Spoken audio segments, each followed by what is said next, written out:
chrétien, c'est-à-dire si tu reçois le Christ dans ta vie, si tu reçois Yeshua Mashiach dans ta vie, ça veut dire qu'à n'importe quel moment que tu veux exercer ta foi par rapport à un sujet, il faut savoir que c'est déjà accompli en Christ.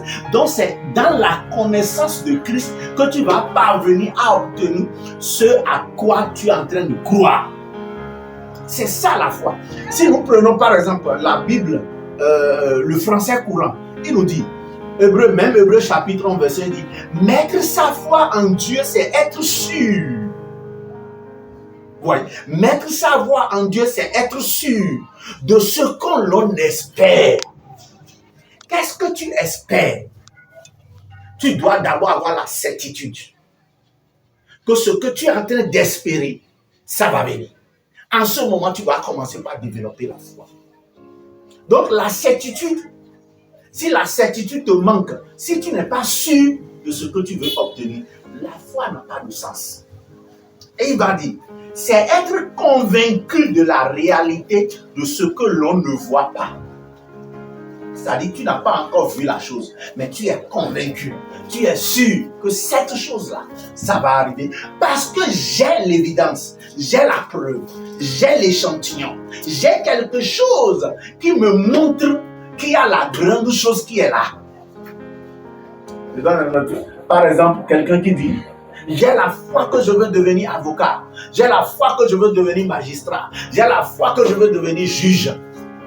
Et voilà, il ne veut pas aller à l'école. Une question? Ça va péter. Est-ce que cette foi-là, cette déclaration de foi-là seulement suffit pour être juge, pour être avocat? Non. Pour être juge, pour être avocat, il faut étudier.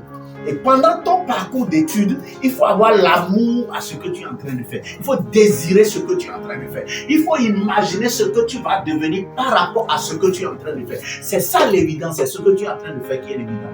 Tu ne peux pas rester, ne pas aller à l'école, ou bien avoir des notes bêtes, et ne pas étudier, ne pas apprendre tes leçons, et tu vas maintenant nous parler de la foi. Jamais, jamais, jamais, jamais. Tu vas voir certaines personnes, ils ont quitté l'église avec leur zèle, ils rentrent dans la société d'autres que toi tu n'as pas créé, tu es là en tant qu'un employé pour travailler, tu rentres dans la société, tu veux changer le plan de travail de la société sans informer les responsables. Et quand on parle, tu dis, je sais que par la foi, quand je vais changer les plans là, je sais que la société va avancer. Ça c'est de la folie, tu seras renvoyé.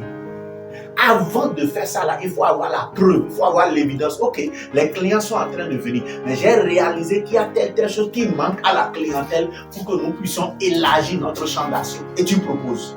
C'est ça la foi, tu crois en ça.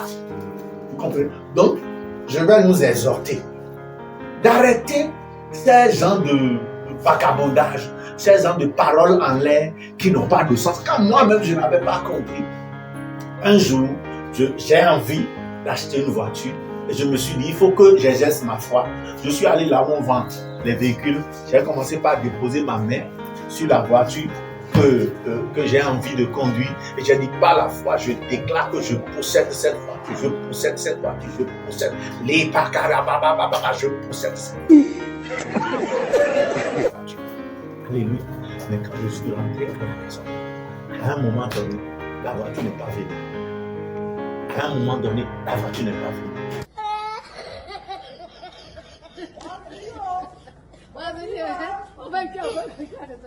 Alors j'ai compris. Sur quelle évidence je suis parti faire ça? Normalement, avant même d'aller déclarer ça, soit je suis en train de prier, l'Éternel m'a dit, compte tenu de tes va-et-vient, je te bénirai avec une voiture cette année. Alors, sur cette promesse, maintenant, je me lève. Parce que je n'ai pas l'argent, mais j'ai la promesse. Je n'ai pas la capacité de faire la chose, mais j'ai la promesse. C'est sur cette promesse maintenant que je développe ma foi.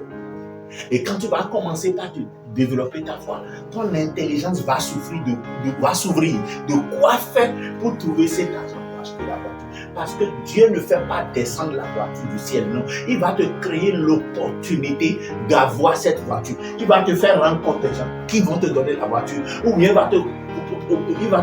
va te créer une opportunité de travail, une opportunité d'affaires pour que tu trouves l'argent pour acheter la voiture. C'est ça la foi. C'est ça la foi. La foi n'est pas sortie de néant et commencer par déclarer des choses, tu vas embêter les gens. Je prie pour toi, toi qui me suis.